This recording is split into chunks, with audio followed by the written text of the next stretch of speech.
So I have some more stuff to share. I was thinking about, well, let me change it up. I was feeling about emotions. Emotions are a gift of the human, and they're very strong. So I was thinking it's so natural to have emotions create negative effects. So I was thinking of the miracles that we could create if we turned it around completely. Like, if we can go to an emotional extreme, we can go equally far the other way. So if someone's completely depressed, they're that likely to be that blissful. If someone is very blissful, they have the same potential to be that depressed. So that being said, we can experiment with emotions, and we can just ponder on this when we're having deep emotions. We can be like, what if I just found a way to be completely blissful? Is that possible?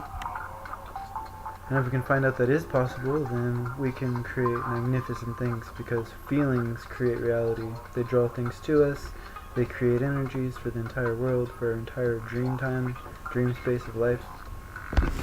So, let's see, I haven't tried it yet, but let me think how that would happen. So just naturally, not really being kind of neutral state for the most part, what would create an extreme emotion? For me right now, it would be thinking about imagining that I'm doing what I love. And I'm completely secure financially to where I can do whatever I want. I can buy a farm and grow food, and maybe it could be simpler than that. Maybe it doesn't have to be so monetary and so big and vast. Maybe it could be as simple as, wow, I'm so grateful to be in a home right now, to be under shelter, to close the door to the world psychically, and to just enjoy the comfort of my own space that I've created. I can bring gratitude to things that already exist. And that's an ancient practice, and that's pretty basic, but I was thinking about even deeper, like extreme bliss, creating extreme bliss. How could we possibly create something that we've never experienced? I guess we could do it by tapping into extremely blissful beings, like imagining what it would be like to be an extremely blissful being. For me, I would understand that we would have to know or feel the truth, and the truth is everything's love. So not trying to dissect it with the mind, but just knowing the truth is love, and just being that the truth is love. And just kind of I've done this before. I've imagined myself surrounded with love and just completely embraced with love, and it really does work. You start to have sensations that you've I started to have sensations that I've never really felt before. I've done it with the angels, imagining that they're just surrounding me, and basically using the imagination in whichever scenario, like a childlike mind, to create feelings, because our body responds to what we're thinking. If I were to think I was being chased by a mountain lion right now, and really imagine it, my body would literally start getting in fight or flight mode and producing the same chemicals as if it was really happening. This is what science is discovering.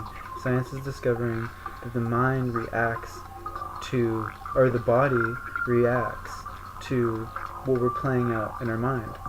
So if we're playing out things all day in our mind about this illusion that's not even existing, it's just a story in our mind, then we need to become aware of that and switch it to something magnificent. We need to create, we have the opportunity, now that we're aware of this, to create a love story or a fairy tale or something great in our mind. Because really, most of the time it's in the past or the future, and really we're in the now creating those sensations in now. So I were to think about me completely healed and in love and accepting everything as it is and just in complete bliss, my body would literally start responding to that. So basically daydreaming and fantasizing about the most ecstatic feeling you could have, and we create chemicals in our body when we're stressed and when we're thinking negative things.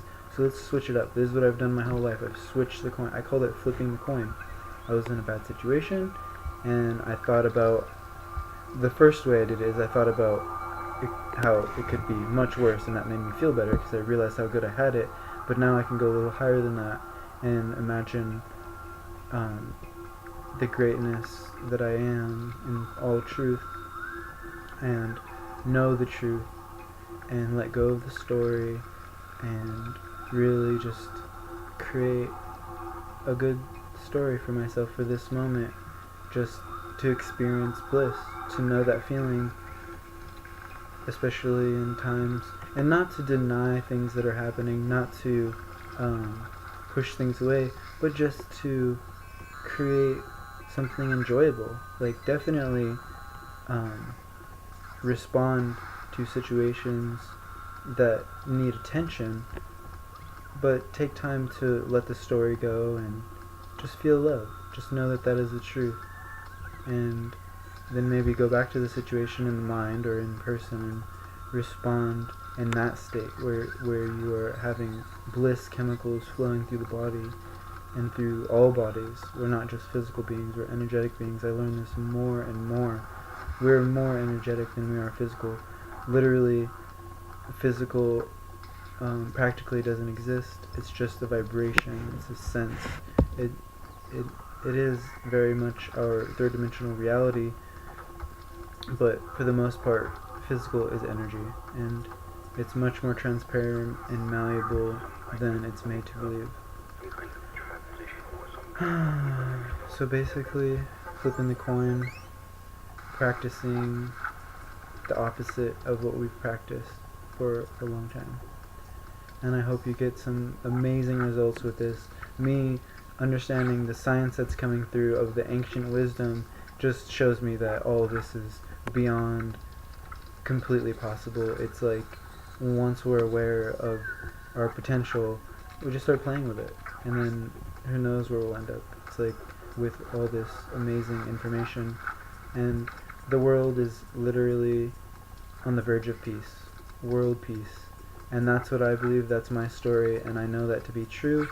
And people can focus on the other side of that spectrum, and definitely they're raising the psychic mist for that. But literally, what we focus on is what we're putting energy to. So where are you going to put your vote? Where are you going to put your dollar? Where are you going to put your energy, to be more precise, in your thought? Because your thoughts are energy. You're literally like, say, like someone's smoking, you're blowing the smoke into reality of your thoughts. So people are going to be inhaling that smoke, and if it's toxic, they're going to start coughing, and they're not going to want to be around you. And so if we create blissful, harmonious feelings and compassion towards ourselves and others, and we start blowing that smoke around the cosmos, then people are going to be attracted to us and want to know what we're doing. And you can just say, I've been practicing good thoughts that create good feelings, and I've been doing it the opposite than would be taught. I've been creating inner experiences to affect my outer reality, rather than the common, which is having the outer reality make my inner feeling, which is backwards to what is real. So let's practice our inner reality affecting our outer reality by consciously co-creating our new creation of this dream. I hope you'd enjoyed this video, and I hope that you ponder with your family and friends about these thoughts, and I hope we continue to grow. I know we will, and I'm grateful to know that we're continuing to grow our consciousness to a more loving state, a more natural state, coming back to nature, coming back to Mama, and being supported and guided by Papa. And I thank all of creation for the support for all of us to move forward in our growth. I love you. Namaste.